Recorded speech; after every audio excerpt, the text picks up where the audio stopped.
Good morning. Today I want to tell you a story about how Esther was chosen to be queen.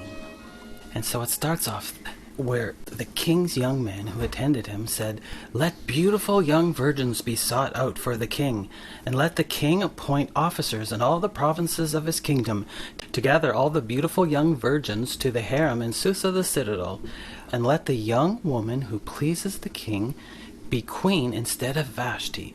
This pleased the king, and he did so. Now there was a Jew in Susa whose name was Mordecai. He was bringing up Esther, the daughter of his uncle, for she had neither father nor mother. The young woman had a beautiful figure and was lovely to look at.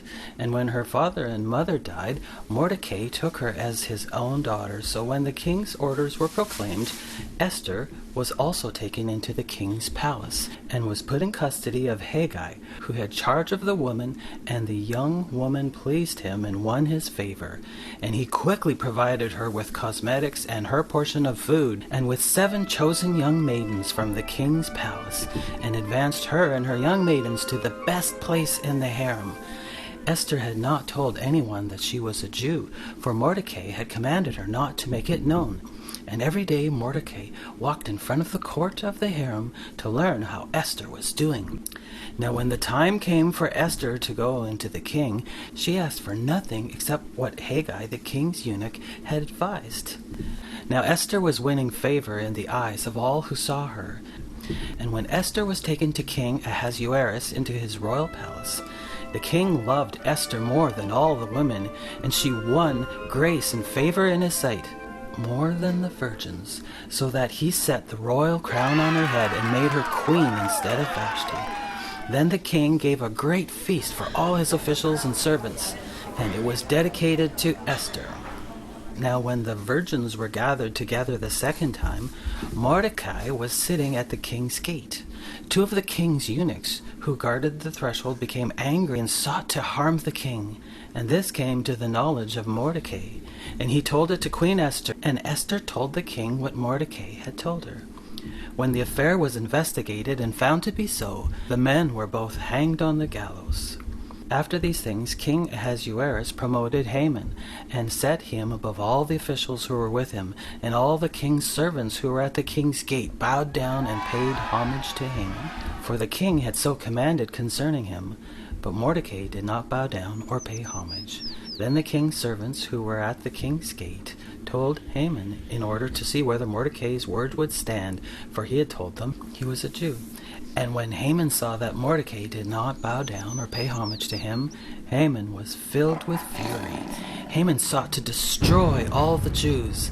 Then Haman said to the king, "There is a certain people scattered abroad and dispersed among the peoples in all the provinces of your kingdom. Their laws are different from those of every other people, and they do not keep the king's laws. If it please the king, let it be decreed that they be destroyed." So the king took his signet ring from his hand and gave it to Haman to do with him as it seemed good to him.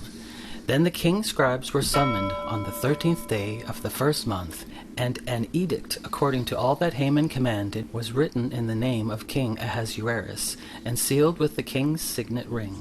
Letters were sent by courier to all the king's provinces with instructions to destroy all the Jews, young and old. When Mordecai learned all that had been done, Mordecai tore his clothes and put on sackcloth and ashes, and went out into the midst of the city, and cried out with a loud bitter cry. When Esther's young woman and her eunuchs came and told her, the queen was deeply distressed. Then Esther called one of the king's eunuchs who had been appointed to her, and ordered him to go to Mordecai and to learn what this was and why it was. Mordecai told him all that had happened to him, and also gave him a copy of the written decree, that he might show it to Esther and explain it to her, and dare say even command her to go to the king and beg his favor and plead with him on behalf of her people. Then Esther relayed a message back to Mordecai and said, "All the king's servants and the people of the king's provinces know that if any man or woman goes to the king inside the inner court without being called, there is but one law: to be put to death, except to the one whom the king holds out the golden scepter, so that he may live. But as for me, I have not been called to come into the king these 30 days. Then Mordecai told them to reply to Esther, Do not think that in the king's palace you will escape any more than all the other Jews. And who knows whether you have not come to the kingdom for this very reason?" Then Esther told them to reply to Mordecai, "Go gather all the Jews and hold a fast on my behalf, and do not eat or drink for 3 days. And I and my young woman will also fast as you do. Then I will go to the king, even though it is against the law, and if I perish, I perish." On the 3rd day, Esther put on her royal robe and stood in the inner court of the king's palace in front of the king's quarters, while the king was sitting on his royal throne. And when the king saw Queen Esther standing in the court, she won favor in his sight, and he held out to her the golden scepter that was in his hand.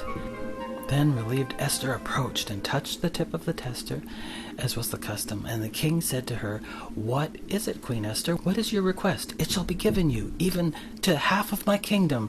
And Esther said, "If it please the king to grant my wish and fulfill my request, let the king and Haman come to a feast that I will prepare for them." And Haman went out that day joyful and glad of heart. But when Haman saw Mordecai in the king's gate, and that he neither rose nor trembled before him, he was filled with wrath again against Mordecai. Nevertheless, Haman restrained himself and went home, and he recounted to them all the promotions with which the king had honored him. And even Queen Esther let no one but me come with the king to this feast she's preparing.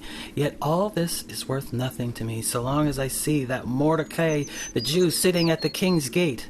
Then his wife and all his friends said to him, "Let a gallows 50 cubits high be made, and in the morning tell the king to have Mordecai hanged upon it."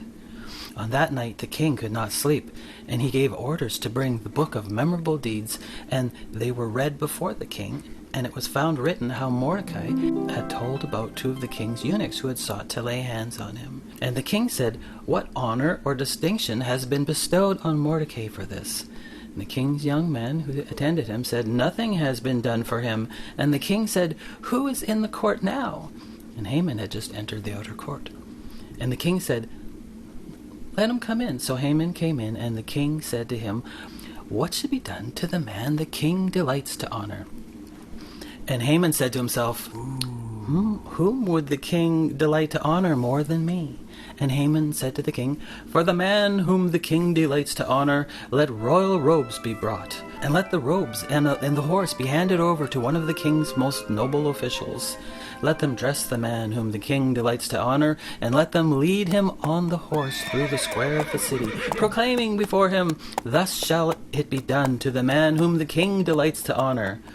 And the king said, "Hurry, take the robes and the horse, and as you have said, and do so to Mordecai the Jew, who sits at the king's gate." Well, you can imagine how Haman probably thought about that, having to honor Mordecai. And then the king added, "And leave nothing out that you've mentioned." So the king and Haman went in to feast with Queen Esther. And on the 2nd day, as they were drinking wine after the feast, the king said again to Esther, "What is your wish, Queen Esther? Even to half of my kingdom it shall be fulfilled." Then Esther answered, "If I have found favor in your sight, O king, and if it please the king, let my life be granted me for my wish, and my people for my request. For we have been sold, I and my people, to be destroyed, and if we have been sold merely as slaves, I would have been silent, for our affliction is not to be compared with the loss to the king." Then King Ahasuerus said to Queen Esther, "Who is he, and where is he? Who has dared to do this?" And Esther said, "A foe and an enemy, this wicked Haman." And then Haman was terrified. "Oh, no!" And the king arose in his wrath and went into the palace garden. But Haman stayed to beg for his life from Queen Esther, for he saw that harm was determined against him by the king.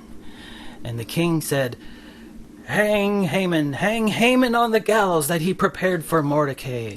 And on that day King Ahasuerus gave to Queen Esther the house of Haman, the enemy of the Jews, and Mordecai came before the king, for Esther had told the king that he was like a father to her. And the king took off his signet ring, which he had taken from Haman, and gave it to Mordecai. And Esther set Mordecai over the house of Haman. And an edict was written according to all that Mordecai commanded concerning the Jews, saying that the king allowed the Jews who were in every city to gather and defend their lives. Then Mordecai went out from the presence of the king in royal robes of blue and white, and with a great golden crown, and a robe of fine linen and purple. And the city of Susa shouted and rejoiced. The Jews had light and gladness and joy and honor, and in every province and in every city, wherever the king commanded and his edict reached, there was gladness and joy among the Jews. Well, thanks for listening to this story, and I want you to see how in this story God provided for his people. Know that we can love and trust God ourselves.